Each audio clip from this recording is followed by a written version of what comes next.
The Senate will come to order.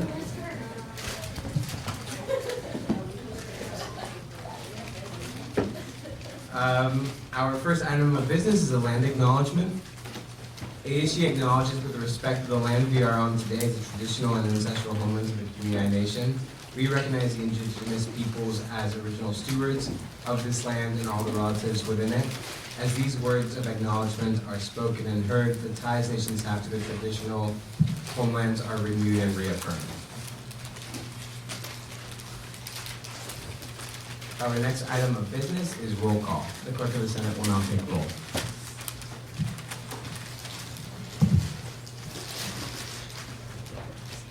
Jacob Aragon. Here. Ashika Arasu. Here. Anissa Beckett. Here. Jolie Bagel. Here. Chloe Cohen. Devin Peters. Here. Dana Farhood. Here. Joshua Feingold. Here. Cece Fletcher. Here. Angelica Galton. Here. Lily Giovanelli. Here. Kyla Haynes. Chloe Holm. Here. Osa Ioha. Here. Anna Janama. Here. Arissa Liliviere. Here. Guerrero Long. Here. Mia Mara Diego Yagan. Here. Jonathan Martinez. Here. Malia McKinley. Proxy. Sean Pollock. Here. Morgan Pang. Here. Valeria Rivera. Here. Isabella Sevilla. Here. Alyssa Weaver. Thank you to the clerk. Our next item of business is the approval of the agenda for February 16th, 2023. Senator Isabella. I move to amend the agenda to move Vice President Charlotte Johnson and Dr. Nicole Whitner's presentation to after the raising of questions from members of the public. There's a motion on the floor. I've been seconded to move the presentation from Vice President Charlotte Johnson and Dr. Nicole Whitner to after raising of questions from members of the public. And it has been seconded. Is there any further discussion? If no further discussion, we will now move to a vote. All those in favor, please raise your placards. All those opposed? And any abstentions? Motion passes. The amendment to the agenda is approved. Is there any motions for the current, now amended agenda? The student or committee chair. I move to approve the agenda. Second. There's a motion on the floor, have been seconded to approve February 16, 2023's agenda, amended agenda. Is there any further discussion? If no further discussion, we will now move to a vote. All those in favor, please raise your placards. All those opposed, and any abstentions? Motion passes. The agenda for February 16th, 2023 is approved. Our next item of business is the approval of the minutes from February 9th, 2023. Are there any motions? The athletics coordinator. I move to approve the minutes from February 9th, 2023. There's a motion on the floor, have been seconded to approve the minutes from February 9th, 2023. Is there any further discussion? If no further discussion, we will now move to a vote. All those in favor, please raise your placards. All those opposed? And any abstentions? Motion passes. Our next item of business is raising of questions from members of the public. At this time, any member of the public may raise any immediate questions to the body to be addressed at final hearing of business in the public.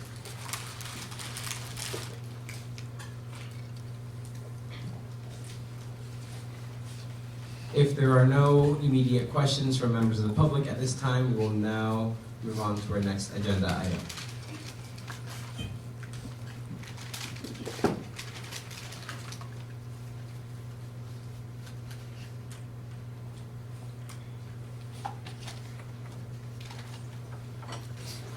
Our next item on the agenda is a presentation and discussion on student affairs updates by Vice President Charlotte Johnson and Dean of Students Dr. Nicole Whitmer. Please welcome them up.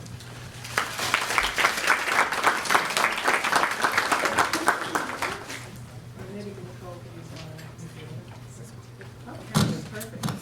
So, thank you. Can you hear me? Can you hear me? Yes. All right, great.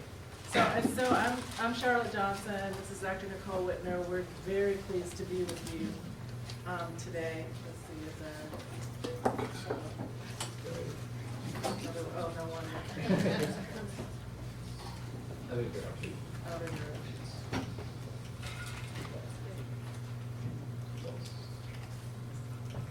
There we go. All right, you see, I'm so adept at technology. It's just, it runs through my veins. So no, it was great to get a bird's eye view too at the beginning of the meeting. I didn't realize that we had a time where the public could come, so I'm going to show up one time as the public, just for fun and ask you a question. No, seriously. So we have less time than we hoped we have with you because we're running out to other things after this. So thanks so much for moving us up on the agenda. And before we get into our presentation proper too, I'd like to say thanks to each of you for all that you do and all the contributions you make to the community here at USD. So here's our agenda. We're going to talk about affordability on campus briefly, do some wellness center updates, student affairs, staffing updates, and the BSRC Black History Month highlights. So on the affordability on campus, I feel like I may be telling you things you already know because ASG has taken such a pivotal and crucial critical role in moving this forward, getting student voices heard on the cost of things on campus, cost of food specifically, cost of things at Mercado, and we have worked so patiently and so diligently with Andre Mallier and his team from auxiliaries on these issues. So just to summarize here a little bit, so on the meal plan, we continue to be the lowest amongst our peer institutions and have made the commitment to be the lowest amongst our peers for this current academic year.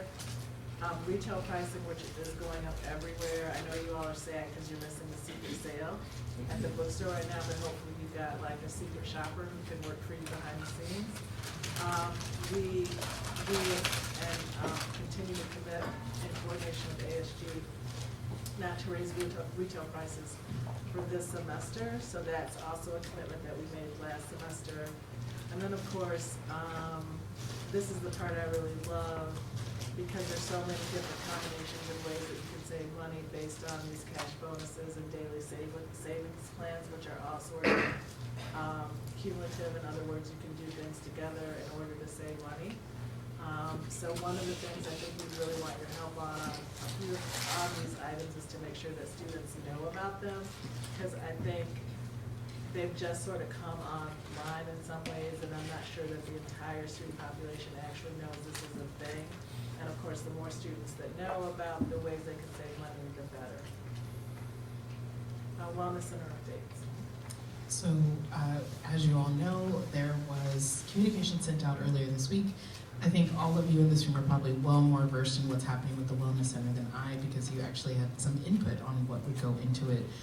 But this is just an update on the timeline. Effectively, we had all of our permits and those things approved so that we could move forward with the breaking ground, which is going to happen on March 1st. So the university operations sent out a communication to the community about that, and our construction will begin, official construction will begin on May 1st. So really what's starting on March 1st is just a breaking ground. It's ready making, really the construction term for those of you who are engineers in the room. And what that's doing is preparing the ground for us to actually start building things on it. It will cause a campus disruption.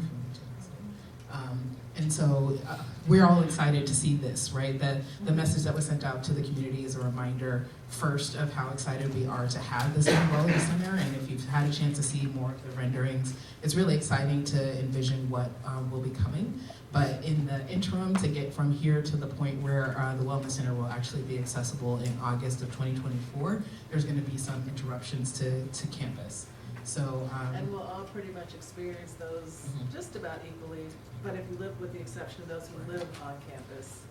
yeah. So this is a snapshot, just a couple of the components that were sent out in the university communication. I wanted to call special attention to the fact that there is a website dedicated to the project. So if you are wondering where there are updates or what additional information you can find, always point yourself and your peers, your constituents, to the project management website for updates.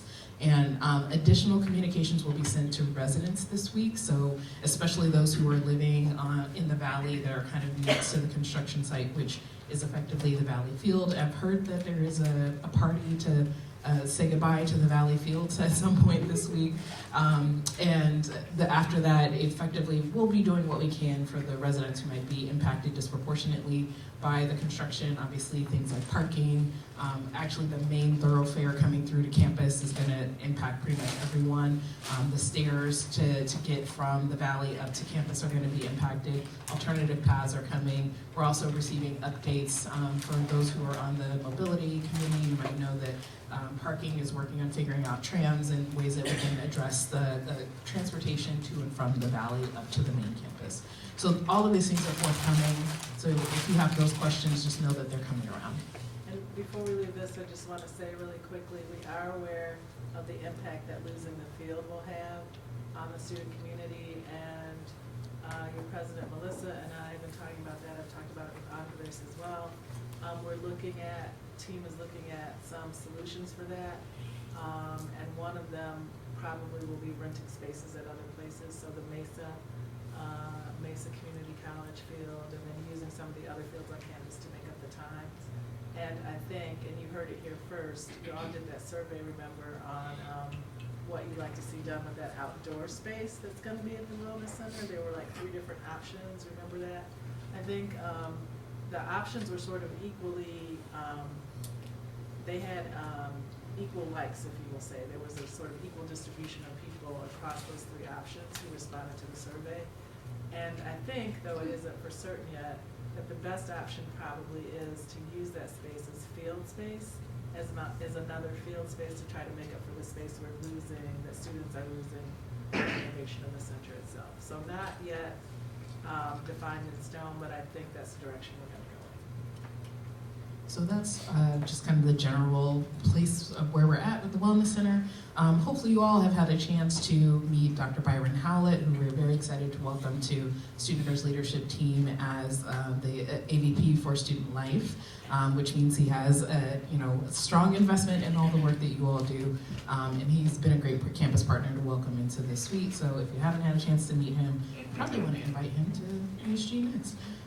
And he joins us from Santa Clara University, so we feel a little bit, good about stealing someone from there because they steal people from here all the time. And then in addition to Byron, hopefully before that you met Jay Rice, who's now the new director of the Black Student Resource Commons. He joined us in December, I believe, or late in the fall. So another addition we're excited to welcome to the team. We're excited to close those gaps. It's always a challenge whenever we have key positions like those that are vacant, or where we have folks who were waiting to relieve, as Dr. Cynthia Avery held on for as long as we kept asking her to do, which we are excited. I'm eternally grateful. She came out of Yes. retirement at least 2 times for me, maybe 3 or 4. So we're excited for the work that will be done, and we wanted to take a moment to highlight the fact that the BSRC has a number of events. Hopefully you all have seen the flyers out in the Terrell Weekly and other places, just announcing that the BSRC is really active this month for Black History Month.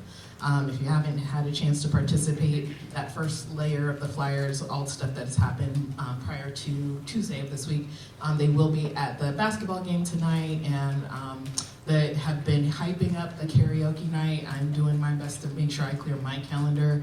I don't sing. I will not subject anybody to that, but I might pick a rap song that I can keep up with. So they're heavily encouraging folks to participate. I got a few in my pocket. Everybody has their go-to karaoke song, just in case you're called. So just wanted to highlight those events and make sure that folks know that there's a lot. I had a question mostly about the wellness building and the disruption it's going to have to the field. I think that probably a lot of students unfortunately don't know a lot about that the building's happening. Maybe they just learned last week when it was more publicly announced. And we have a lot of students here involved in Campus Rec, and I'm just wondering what you see is like the best path forward to support those students and making sure that they're not extremely disrupted, because obviously they're gonna have to go out campus for practice, and who's gonna be paying for that? We've been having a lot of constituents come up and talk to us about kind of what that means for the future, especially starting in March and then next year. I think Serena from Outdoor Adventures and Jake from Athletics are the two people who are serving point on trying to figure those things out. And I understand that there will be some folks who will need transportation if they have to have a practice or a game or something on campus. And I understand that you also define club sports and then intramurals and things now. So what I promised Melissa yesterday is we wouldn't leave you all just out there to sort of hang dry. That we will work on solutions with partners, both in terms of what the solutions are and then in terms of the cost of transportation for students who may not have transportation but need to get to where they have to go. I know that there has already been a request to involve the folks who would be able to weigh in on that decision or the plan forward. So I know that Melissa and Andres already sent a communication. We're trying to connect with Kai Snyder, who's our VP for Facilities Management. Something like that. And, For operations. yes, in collaboration, Dr. Chris Burden, who oversees our campus rec in areas. So it's definitely in the works. I can say that from my perspective of kind of coming in on the tail end of things already being decided and helping communicate what's happening, that there were some things that just, perhaps the impact wasn't quite as realized until we started to, close things down and shift things. And we do have partnerships with off-campus providers, for example, people who are using our facilities for certain things, and we're asking them to do the same in kind. So all of that is being worked out. It's not quite perfect yet, but it is in the works. So, don't think that folks don't have that at the forefront, and give credit to your leaders here who are reminding us to make sure we consider that. Yeah, I know Serena and Jake have been working on this for a while, as I said to Melissa yesterday. And I would just also say that, if we had our druthers, we would not build on that location, but we're landlocked. And there are only so many spaces there's only so much space that we have to build on, especially a facility this big. And so we really don't have the options. So now we just have to figure out, like Dr. Whitner said, how to really accommodate students given the option that we chose. That's a good question. Next on stack is Senator Valeria.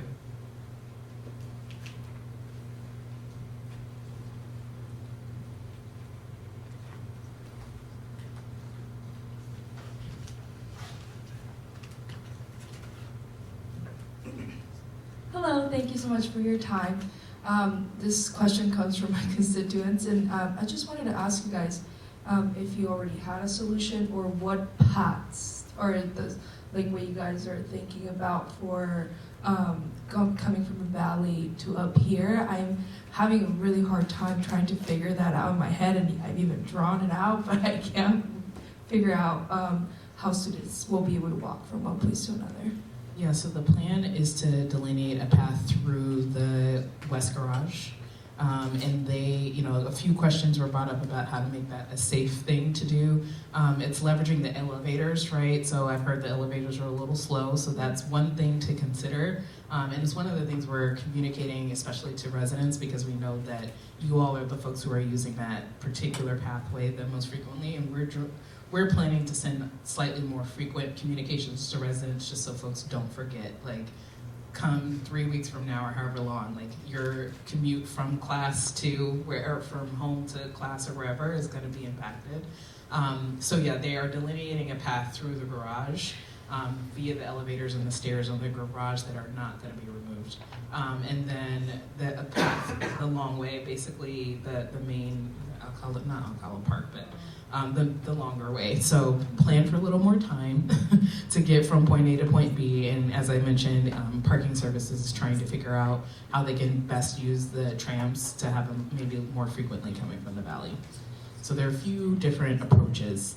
And The back path isn't going away altogether, it just will be inaccessible through the construction time. So there will be a point where it'll open back up even as construction is still going. It just, for the groundbreaking, it won't be available.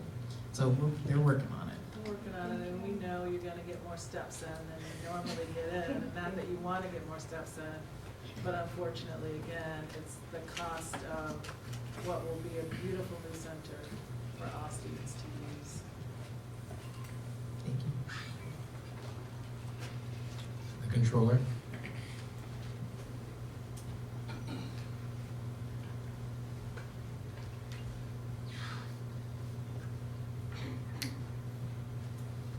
So my name is Jordan. I'm also part of the USD Frisbee team, and our club has been highly impacted by this field. We are one of the only clubs that have to drive off campus now for the rest of the semester. We're going to Mesa College. So my question is, do you have any future plans to build any other fields on this campus? Because I know that we'll all be using one field, intramurals, club sports, and D1 athletics. And I've heard D1 athletics uses the field all the way till 5 p.m. So club sports and intramurals have to use all this club field after 5 p.m. It's really not that much time. Yeah, no, I feel your pain on that, and so what I could say is, we don't have all the solutions, not all of the solutions have come to bear on this yet, because we've been discussing, like, whether to switch some fields from, turf to grass, or grass to turf, or, whichever it is. We also, as I said, and to answer your question directly about additional fields, I think that's why the option one of the options that we had to make that space outside of the new wellness center of field and just a field will really help to make up for some of that, so that there can be practices and even games and that on that space. But I realize that it's like a year plus, more than a year away. So for now, we're in addition to being in negotiations with Mesa, we're trying to work with Francis Parker High School down the street, because that would be a lot closer and a lot more convenient, so stay tuned. For that, when Dr. Whitner said, we've been trying to barter with some of the folks who use our spaces, because Francis Parker has used our space in the past, so we'd like them to reciprocate and be allowed to use their spaces, so we're working on that.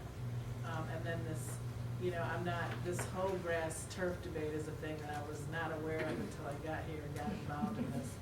But athletics, and we're also talking to athletics about what sorts of changes can be made in the surface of the fields that might be more accommodating as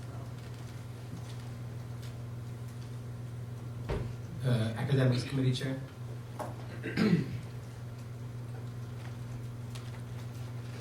Hi, I'm gonna switch gears a little bit. So I had a question more so about like the meal plans.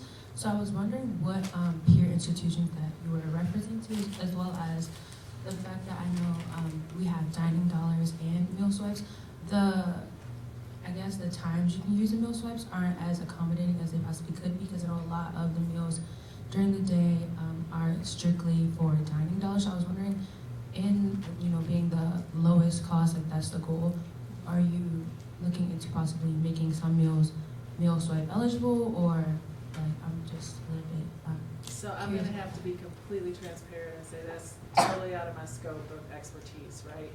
I don't understand how the meal plans here work. I mean, I know they're designed in a way to give you as many options as possible with your meal plan, so that you can eat, across the different campus facilities.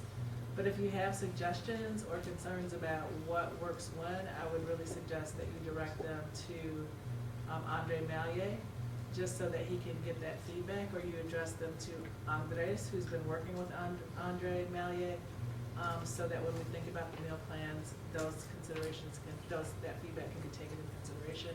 And then in terms of our peer schools, certainly all the San Diego schools and other Catholic schools like Santa Clara, those in Los Angeles. So there's a pretty broad list. When we say we're the lowest, there's a list of about 15 or 20 schools that we're comparing ourselves to.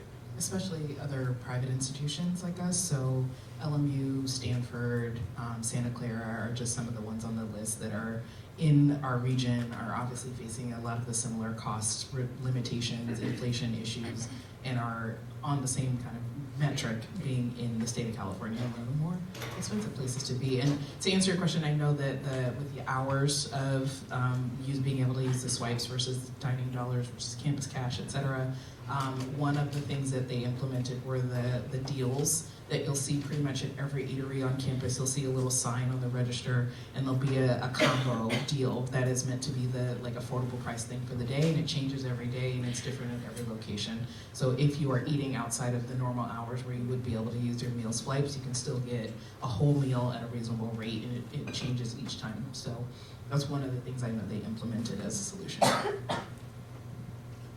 Senator Valeria was next on the stack.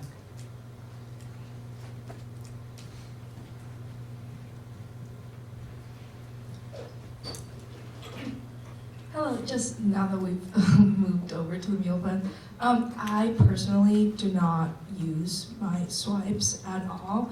And occasionally use my dining dolls. I prefer to cook. And I was just wanting to put it out there. I don't know if this has been discussed, but I think it would be a great idea if some way we could donate our swipes in some way.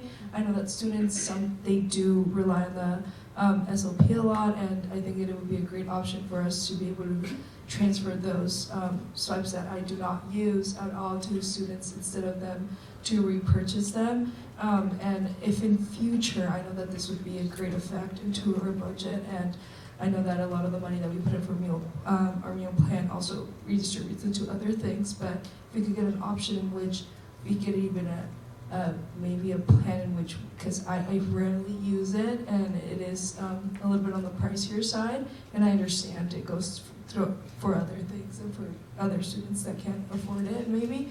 But yeah, I think that would be a great idea if I could just donate or transfer those to someone that could utilize them better than I do. Thank you for that. Thank you, and I think your leadership is talking about that with Mr. Mallier and his team about a possible way for students to donate at least a portion of their unused swipes at the end of every semester or academic year to a pool where students who are in need, perhaps here within the USD community, can actually use those in a way that doesn't target them as needy, but allows them that flexibility and affords them that resource. So thank you for that. Next on the stack is Senator Josh. Hello. Hello? Hi. Hey everyone. So recently I've put forth an initiative alongside Senator Orissa to open up the JCP and Bosley fitness centers earlier, McNamara Fitness Center in Bosley. And Early birds. yeah, and with the recent time crunch on the field time, I think that now would be, and I've reached out to Serena and Jared of athletics and CREC. Jared hasn't gotten back to me, sad face. I'm gonna reach out to him again.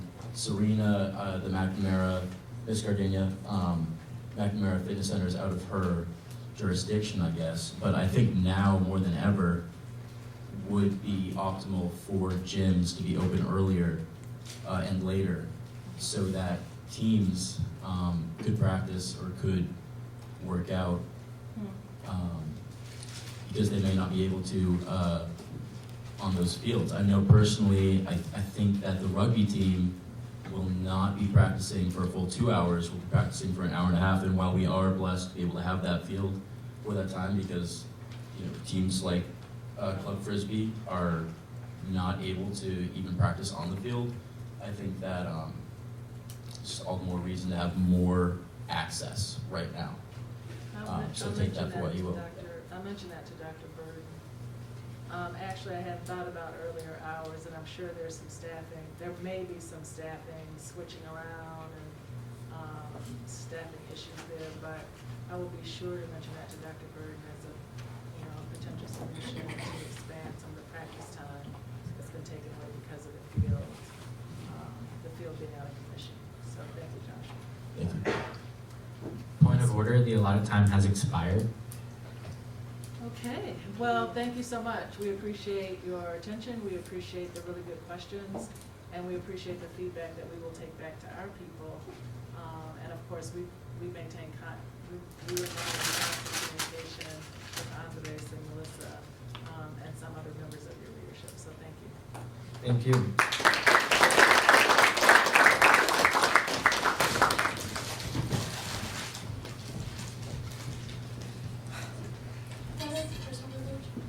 Taking a while.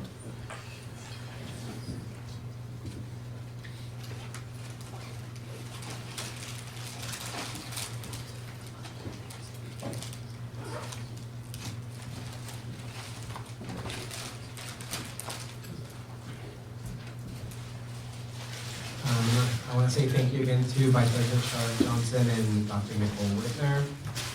Our next item of business is report from the Speaker of the Senate. So from me,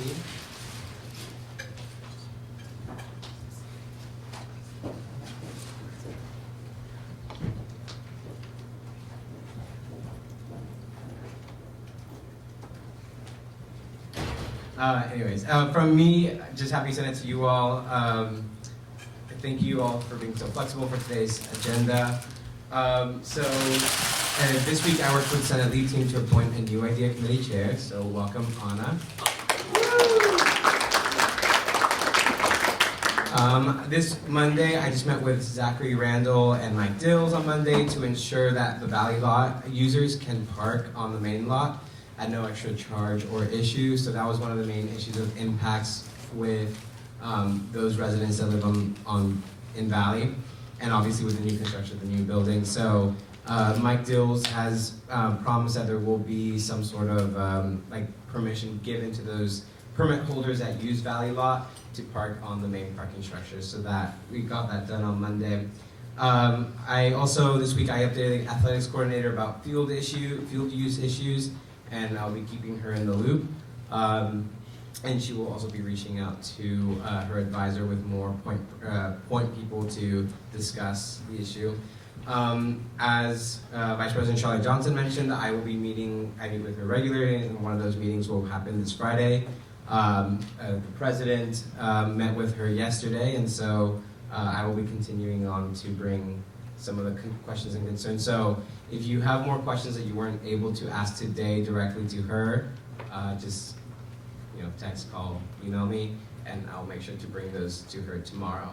And then on yesterday, I attended the parking committee meeting, and we were able to secure 2 major accomplishments, which is really exciting. So officially, we will now have new GPS trackers and an updated app platform by the end of spring break for all people to use to track the trams, and that was just voted on yesterday. And we will be we also voted on to officially implement the park up option after 4 p.m. is now approved by the parking committee, and that will be going into implementation after spring break as well. So very exciting on the realm of parking. We're getting a lot of things done, and we will continue to work with parking to talk about payment plans and parking citations as well. First committee chairs and coordinators meeting will be happening today, and we will update you all about what happens in that conversation. And just a little thing about me, I will be out of town on Monday, but I will still be reachable by phone, email, or text. So if you have questions or concerns about anything, you can still reach me. So thank you. Our next item of business is reports from the Senate lead team.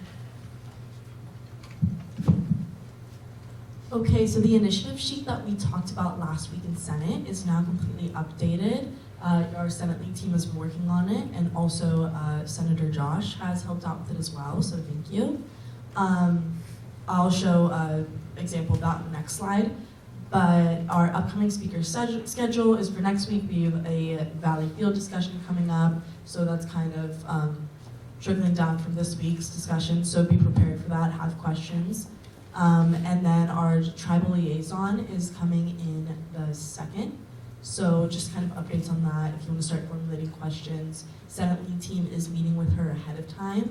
So if you would like to let us know those questions, we can talk about them ahead of time so her presentation is the most effective it can be.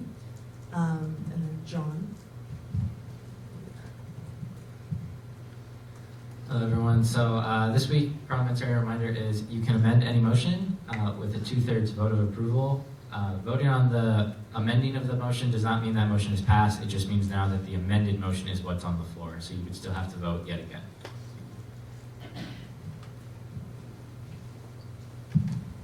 Great, okay, so when you click on the link that is in the slides, I can also email that out to everyone if they would prefer.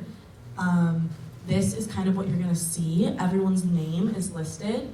I would prefer if all the senators could have this filled out by next Thursday. That will be the deadline. Just so you have a chance to meet with your committee and kind of discuss what everyone's gonna put down. Obviously, you guys are collaborating on some things, but you can put your individual tasks in here as well. And this will also make your Sunday office hours logs a lot easier to update because you'll kind of already have something going in here. So, yes, just fill that out before next Thursday. Thank you to the team. Our next item of business is reports from the committee chairs and coordinators. Hi everyone, happy Thursday. So I just have a couple updates. So I met with Dan on Friday to work on a resolution. We're still compiling data about that, and we're collaborating with my advisor. I met with her last week as well, and I'm starting the spring grant process.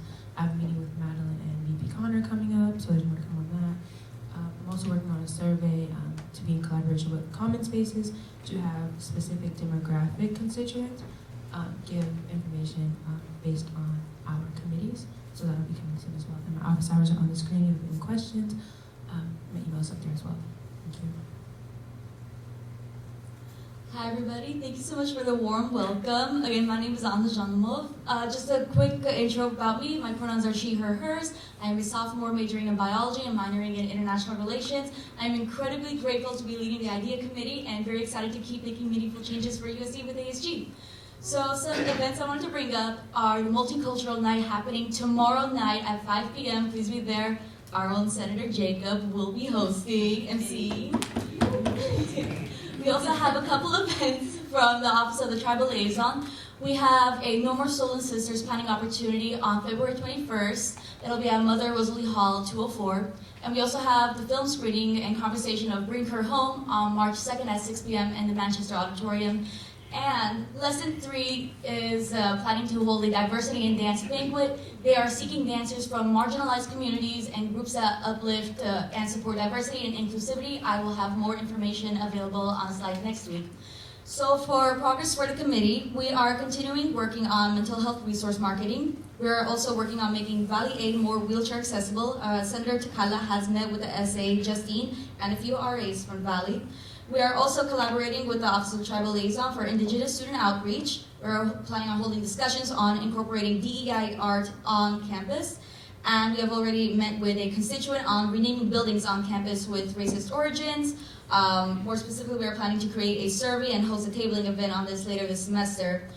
We are also planning on contacting the former IDEA chair, Aya, to continue our work on Muslim prayer rooms on campus. And we will also be continuing work for an IDEA-dedicated compass point, and we will be reaching out to CDEV soon. And if you have any questions, my email is up there. Thank you.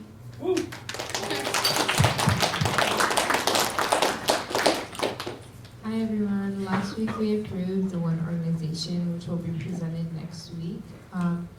The academics committee chair Breeder and I met and we'll be doing more research on a resolution to get online classes over summer and at other universities approved no matter what. The Student Org Spring Mixer will be on Tuesday, March 21st from 12:15 to 2:15 p.m., possibly in front of the UCs. If you know any constituents that are interested in starting a student org or getting more information about some, please let them know to come see us, and we'd love to see all of you guys there. Thank you, and if you need to reach out to me, my email's there. Hi everyone, I hope you're doing well. We submitted a request for grocery lift codes on the basis that we had really high rates of use last semester and positive feedback, and we've had some constituents reach out about re-implementing it this semester. We're also planning to possibly do lift codes to facilitate travel during holidays and spring break. And I wanted to give a shout out to Senator Josh because he's been spearheading the fitness center hours. And then just some things I wanted to point out are the Mardi Gras celebration happening on Tuesday, February 21st, and the BSRC's karaoke night, which was previously mentioned, as well as an off-campus housing panel. You can find the information on the slide. Thanks.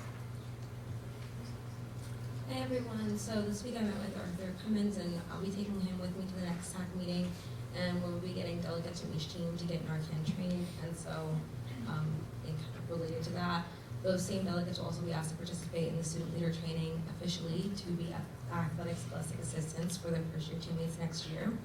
I've been collecting data from NCAA sports teams about their thoughts on Churro Stadium, and I'll be sharing that data soon. And then games this week, men's basketball is tonight, and both softball and baseball are having their season openers tomorrow and through the weekend, and Bullpit will be there with like t-shirts and blankets and food, so you guys should go check it out. Okay, so I have continued to brainstorm environmentally friendly alternatives to the feminine hygiene products on campus, and I'm finally meeting with Sarah Diamond tomorrow to discuss access to contraceptives on campus. Again, please reach out to me if you have any questions that you want me to ask her. I'm planning on talking to her about previous and current initiatives to make the campus more open to those kinds of things. So yeah, just reach out to me if you have any questions. I've been brainstorming what I want to talk to her about. Hi all. This week I attended the Sustainability Summit on Tuesday, so thank you everyone else who attended and helped with your feedback and brainstorming for the Office of Sustainability. I think they're really grateful for that, and hopefully that'll be a great opportunity for dialogue and creative ideas going forward. Sustainability on campus with the administration. So yeah, hopefully we'll see some initiatives come out of that. If sustainability reaches out on any of that, I'll let you know. And then my office hours are right there, and that's my email, so please reach out if you need anything. Thank you to the committee chairs and coordinators. Our next item of business is reports from the ASG Executive Board.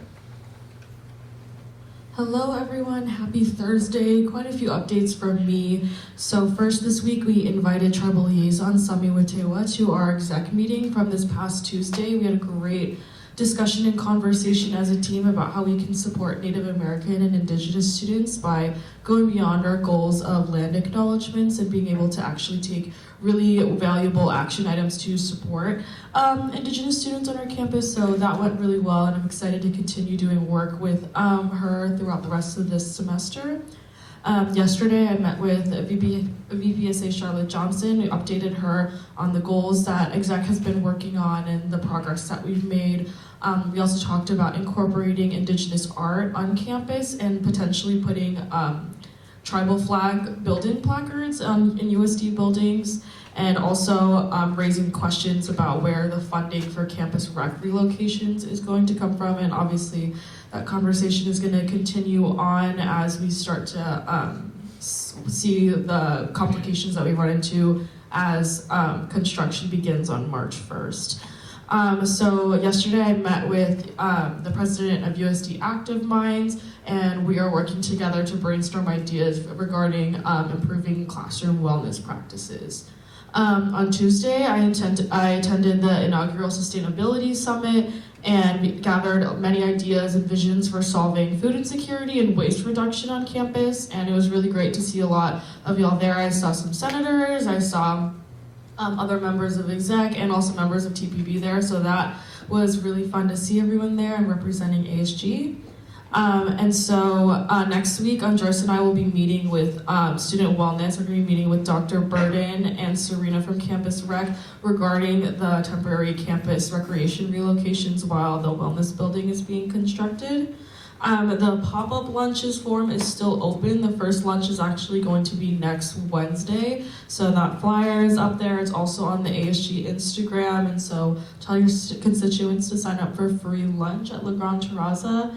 And then also, again, echoing that multicultural night is tomorrow.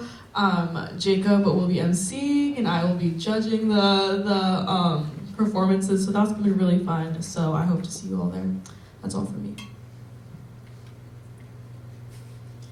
Hello everyone. So quick Bibliu New York Times update. I recently learned that we're going to receive additional support from Copley Library and Vice President Johnson.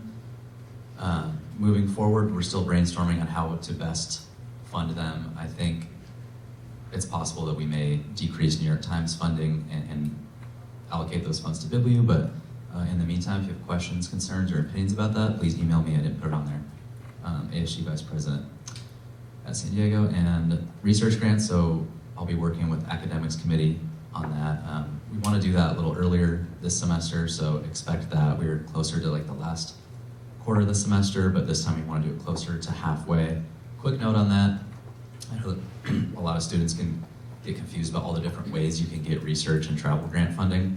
ASG's is very specifically for the timeline that we release our application, and we are just kind of a supplemental funding to that supports in addition to the Office of Undergraduate Research and the departments that support their students. Obviously, you as student representatives, you're going to get a lot of questions about that, so it's just something to keep in mind. Also, fun fact, today in music history, 1995, Careless Whisper by George Michael was released. It starts a 3-week run at #1, credited to Wham, but it was George Michael. That's all from me. Hi everyone. The big update is that the judicial branch petition form is finally live. And this petition form, you'd file it due to a violation of ASG and/or student org processes or bylaw violations. And how you get there on the website is you go to the ASG website, then in the About Us, you go to branches, and then go to the judicial branch section, and then the button for it will be right there, judicial branch petition form. Or another easier way is just if you go to the very right top of the website, there's a forms section, and it will be there as well. Thank you. Hi everyone. For me, the Mean Girls tickets will be available for reservation on Monday at 6 p.m. The link will be in the Instagram bio, but I'll also link it in next week's Blue Buzz. The form just won't be accepting submissions until 6 o'clock that night. And then our speaker event that was supposed to happen this month will be pushed to March due to some scheduling conflicts. And then, like Charlotte and Nicole mentioned earlier, there will be a Valley Field event from 5 to 8 on the 28th. So we hope to see you there. Hi everyone. So just a few things. First, we recruited for ASGBC. We have a spot or two open, but we're still getting applications. And during ASGBC, we made a small funding guide adjustments for this new semester. And we're working on updating the bylaws to better serve students and reflect what we need. The other thing is that we reviewed a lot last week, and we're still doing some more get involved fund requests. We've received quite a lot of those. And the Finance Committee reviewed a request from the Center for Health and Wellness Promotion for a funding adjustment. It wasn't a change in the money, just towards where the money was going, and we did decide to approve that request. And that's all from me. Thank you. Hello everyone. I'll be giving Kaylee's updates. She says, happy Thursday. Sorry I cannot be there today, but happy early Mardi Gras. Things she's been working on are the spring elections with Alana and Kobe. She's working on an ASG office video. And then for marketing committee, she has been giving some insight on some of the committee's projects that you're all working on. So if you do want that marketed, there is a link in that marketing request form, and they just have to be 3 to 5 days in advance. There's her email, and then that's her GIF of the week. And then for my updates, I hope you all are having a good Thursday. Don't forget to submit your office hours this Sunday, and I'm sifting through those this coming week, so just get those in. I attended the Sustainability Summit. I hope you guys can dive into making resolutions and initiatives that are revolving around sustainability as well. I feel like sometimes we miss those connections to how it's also affecting our marginalized communities as well. Those connections do exist, and I welcome you all to dive deeper into that, because it's kind of wild what you can learn. But regardless of that, don't have that many updates this week. For the quote of the day, darkness cannot drive out darkness, only light can do that. Hate cannot drive out hate, only love can do that. Happy Thursday. Thank you to the ASG Executive Board. Our next item of business is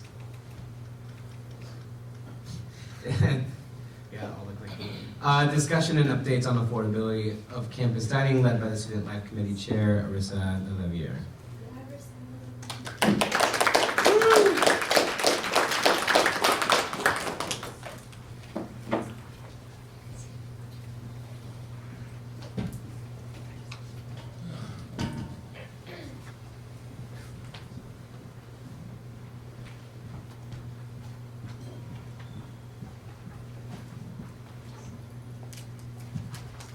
Hello, can you guys hear me? Okay, cool. Are you gonna be switching slides, or am I supposed to do that on here? Okay, so I just wanted to lay out some of the ground goals of this conversation, just so you guys understand like what we're doing here. It's just kind of to refresh progress that we've done. That would be like the speaker, the chief of staff, and I on affordability, specifically in dining on campus. We want to kind of gauge, get some feedback on the results of the progress that we've had so far, collect new opinions, and kind of direct and focus our new goals as we move forward with the semester. So just a refresher, I kind of shared last week, but we met with Andre Malley last semester, and he let us know that there's a 3-tier system when it comes to buying products for tumor, for example. And we requested to shift to a majority of low-tier items, just because an example of a high-tier item would be the $40 almond butter. They didn't sell a single unit. We didn't think that that was very target consumer conscious choice, if that makes sense.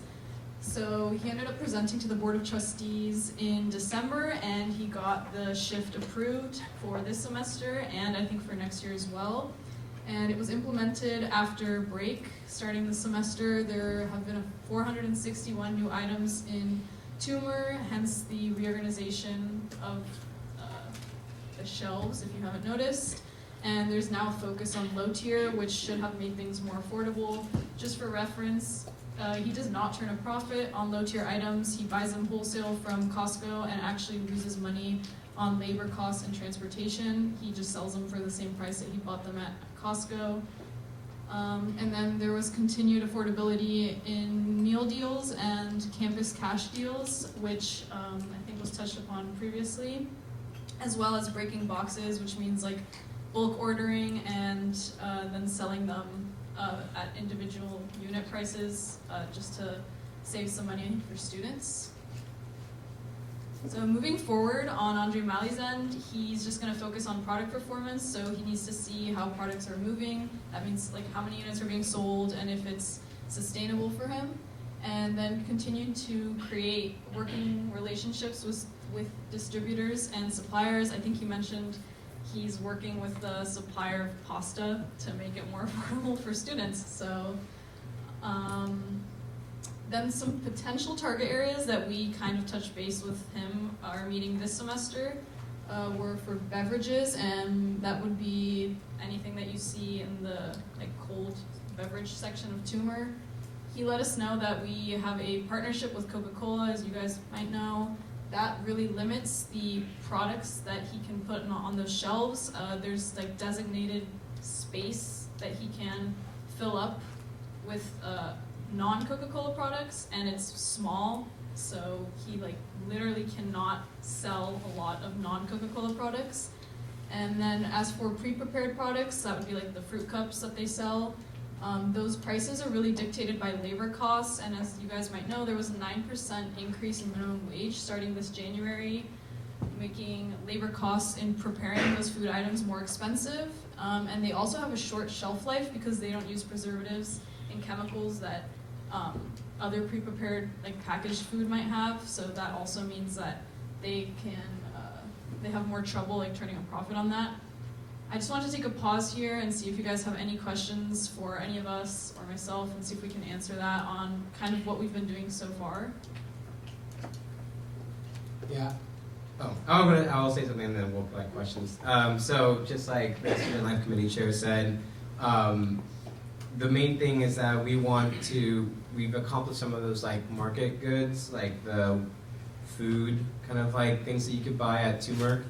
But you know, we still haven't like scratched the surface for like the more used items, I would say, which is the like the drinks that you can get, like the matcha drinks or the yerba mate drinks and all of that you can get from like just the refrigerator at Turmeric, and also like pretty much like those like pre-prepared products like the food cups and the yogurt parfaits and all those that we see at Aromas and La Paloma and Turmeric. So. Senator Alyssa.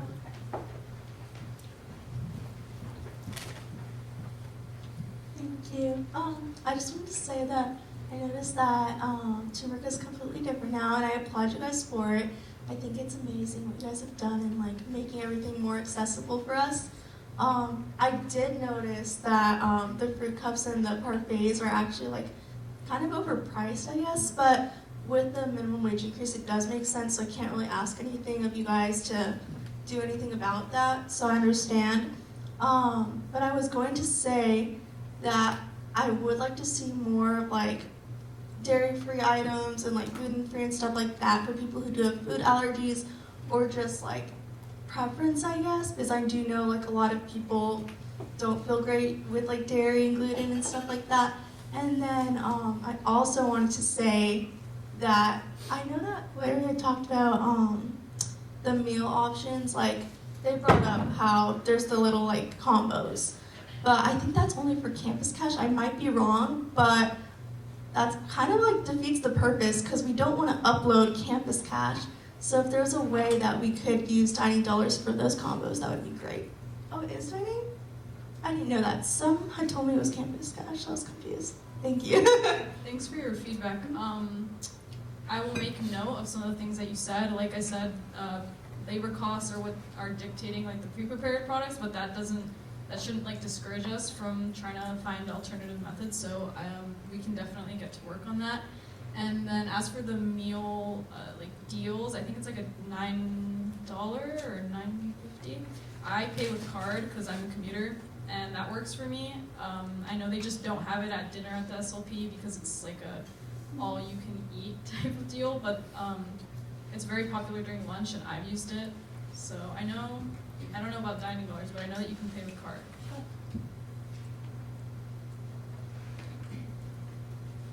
Senator Devon is next on staff. I was just curious if they provided any like data points or like anything you guys could look at specifically with regards to like inventory turnover, like prices when we spoke with them. I was kind of just like high level, like I mean the data they like let you guys know is definitely helpful, but it'd be interesting to see if we could get like information from the controller's office or something to see how the changes have affected like the rate of purchases and stuff like that. Do you know if that's possible? I think because this was just implemented this semester, I'm not sure how much data they have yet. They might, I don't know if they compile that quarterly or halfway through semester at the end. That's definitely a good question. Just for clarification on profit, I think dining is like self-sustaining. Like they pay rent to have like Tumor open and things like that. So they're like, they don't receive funding from the university.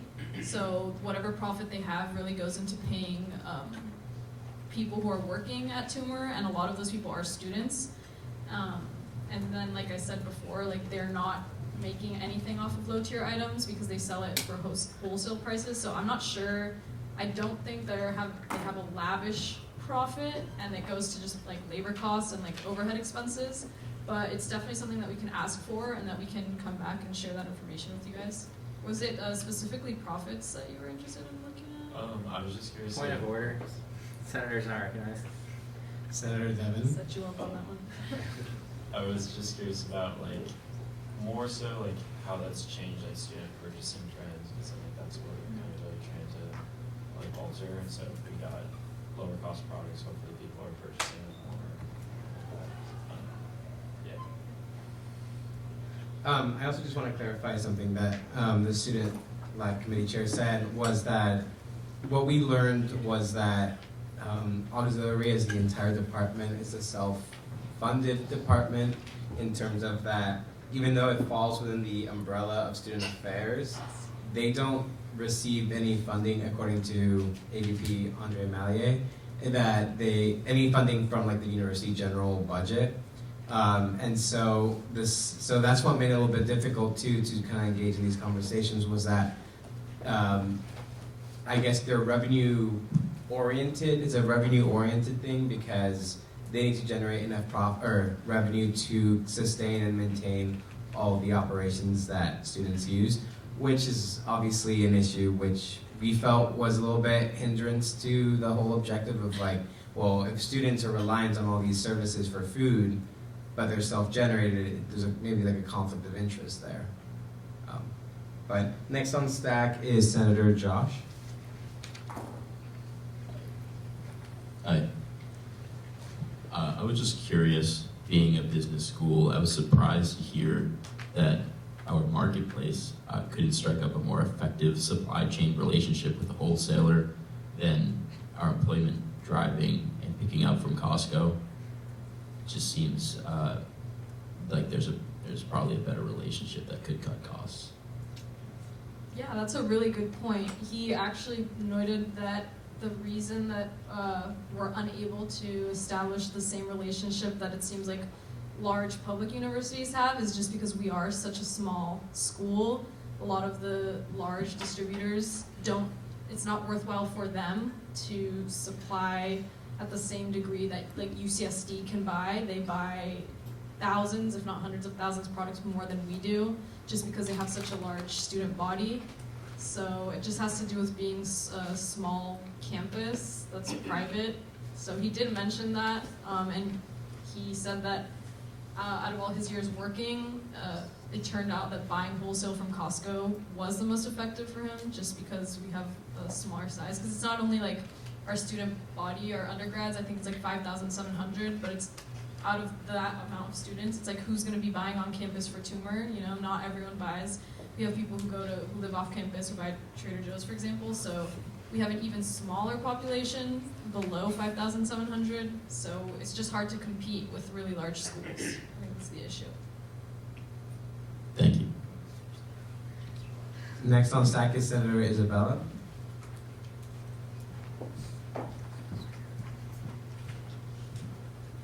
Okay, I wanted to talk, excuse me, about like the beverages.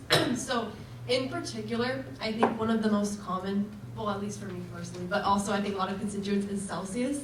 I purchase a lot of Celsius, and going to like you're saying how they go to Costco, the price of Celsius for one at turmeric is $5. I think it just went down 50 cents. At Costco, you can get a pack of 18 for $23.99, plus let's say taxes and California state fees, let's say $2 more. That's a little bit ridiculous to be almost completely double the price for a single can of Celsius. So I think that maybe like if you're targeting specific beverages, I'm looking on decreasing the cost, starting with that one, because I think that is a huge increase in price. And I'm almost wondering if they're just doing that just solely to make profit. And like how you mentioned that it's profit run and they need to self-support themselves. Well, if they're going to make profit, I understand that's the way to do it, given how popular it is, but it is ridiculous to have to pay $5 for something that you could get even cheaper. Maybe at Vons it's like $2.30. So just a suggestion for that. Thank you. We can definitely bring that to his attention. Next on stack is the Academics Committee Chair.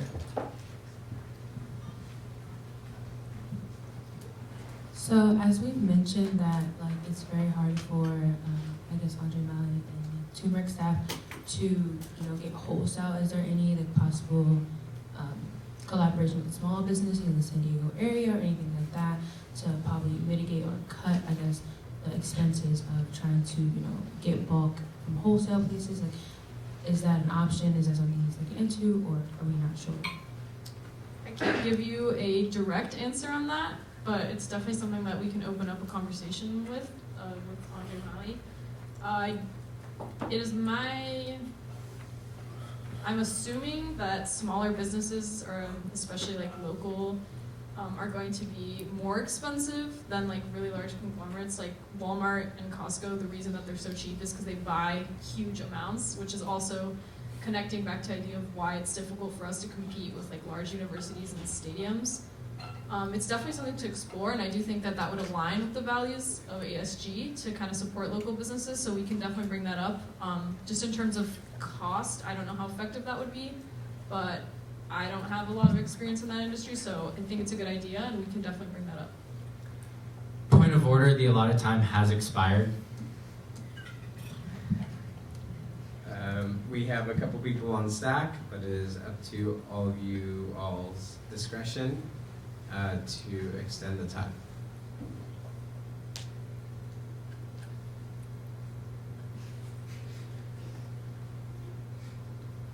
Senator Josh. I move to extend the time allotted by 5 minutes. There is a motion on the floor and seconded to extend the allotted time for this line item by 5 minutes. We will now move to a vote. All those in favor, please raise your placards. Flag, please.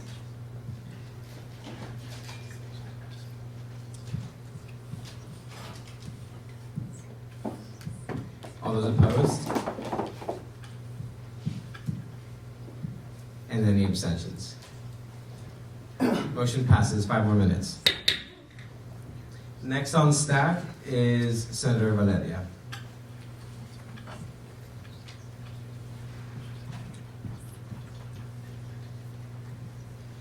Hello.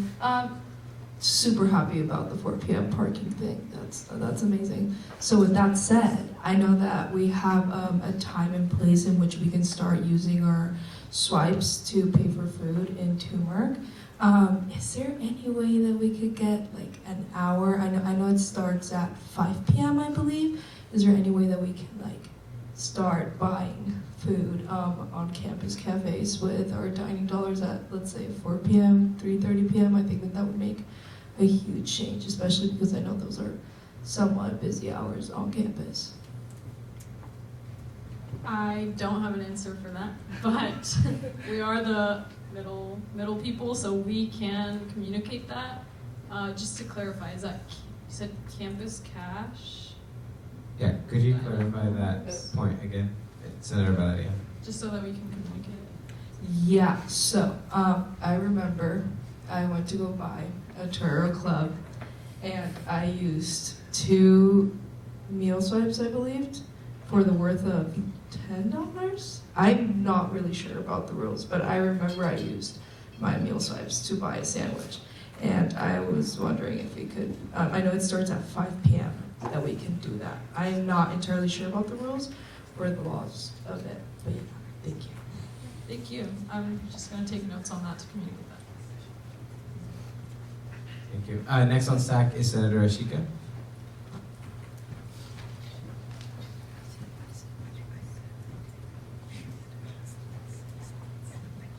All right, thank you, Senator, for taking your time and informing us. The question I had was, has there been any conversation about extending hours at Turmeric more than at like 11 p.m. Or just any cafes on campus? Just because I know there are a lot of students who benefit for having maybe not a 24-hour, maybe at least till 2 a.m. just because it would provide for like a study space, something like that. I've heard that mentioned by a couple constituents. We have not had a conversation, or at least I haven't been present for a conversation regarding that. I know that on campus overall, we've been talking about extending times in library, learning commons, and fitness centers, so that seems to be like a very popular recurring theme. We can definitely bring that up. I think has to just do again with the staffing. I don't know if they can find individuals who are willing to be there at like midnight per se, and like finding the funding for that, but I hear you, and we can definitely communicate that, and I'll make sure to add that to the list. I think I also want to point out that I believe academics committee might be working on extending hours for study spaces later on, but that could also maybe work in collaboration with, if it is aromas that academics committee is really looking at for maybe extending hours for study, we could also probably look at maybe making sure that there's also food served at that time or something like that. But I think that's a good idea. Next on stack is Senator Josh. I just wanted to mention on Pierre's point about local businesses stocking at Merck. Babe Kombucha is down the street, and they just started stocking, I think, towards the end of the fall semester, and that's been going well. And I'd like to see more of that, maybe like another really highly caffeinated option as well. But I think that's working, and it's like $1 less expensive than the Health Aid, and the Health Aid kombucha there is like $7.50, which is absurd. But it's working. It's a model that we can replicate. Thank you. Thanks. Thank you for that. I will also add that to the list. Oh, okay, we're moving on to some discussion questions. You guys can still ask questions or always make time to meet with me or email me if needed. Just the first general question that we had is asking if you or your constituents have noticed a difference in dining affordability in any capacity, being at Toomer, Burt's, La Paloma, SLP. I have heard from constituents that they'd still like prices to be lowered. I know I've seen like select items are very expensive. I think there was like a pack of trail mix for $8 that I saw yesterday. So just asking that general question in any capacity.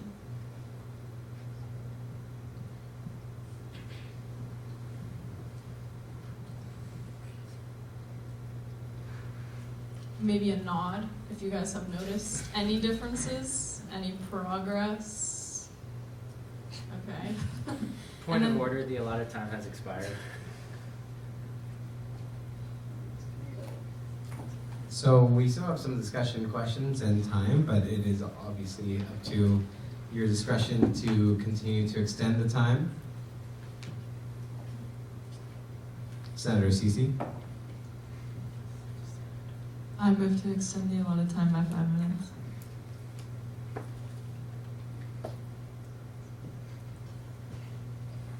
Second. There's a motion on the floor and seconded to extend the time by 5 minutes.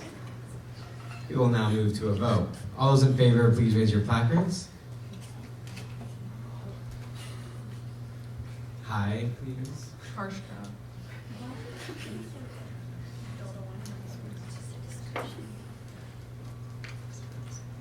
All those opposed?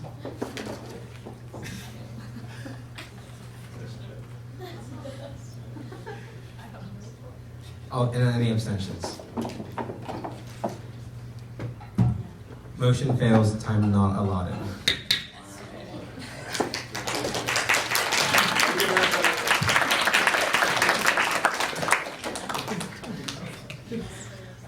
With that, we will now move to our next agenda item. Final business and hearing the public. At this time, any senator may take from the table any motion previously laid at the table in the meeting the week before or present urgent business. Any member of the public may voice any concerns to the assembly on non-agenda items.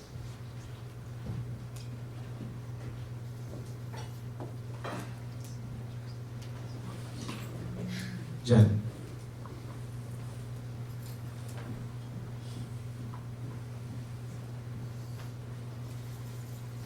Hi everyone, it's good to see you all.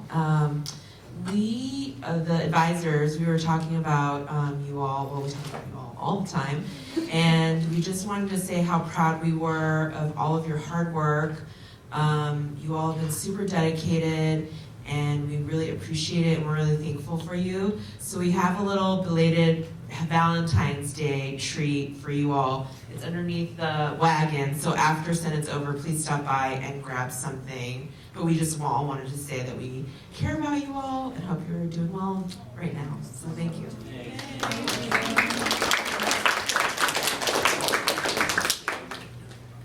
I think for me, I also just want to remind you all that if you have things that you would like to be said or speakers to come to Senate, please reach out primarily to the Speaker Pro Tempore, but anyone on Senate lead team. We will be having a couple of busy weeks ahead, just with some AHEBC requests coming in, over $10,000. And so, but we are very excited to learn more about the initiatives and resolutions that you are all working on. So please keep us in the loop of people you would like for us to invite to Senate. Yeah.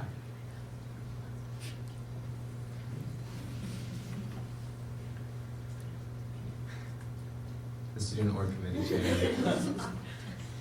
I move to adjourn the meeting. Second. Those motions on the floor have been seconded to adjourn today's meeting. We will now move to a vote. All those in favor, please raise your placards. Hi, please, so I can tell. All those opposed? And any abstentions? Motion passes. Senate is adjourned.